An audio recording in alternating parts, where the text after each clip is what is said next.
Mabuti naman at nakatulog na ang mga bata. Malinis na ba ang lahat? Opo, nalinis ko na. Matanong ko lang, nakakain na ba si Ina? Baka magising ang bisita natin. Ilang araw na siyang di mapakali. Anong plano ni Sister Marka?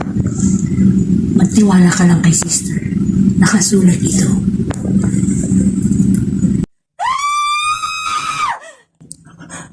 Si Sister Marga!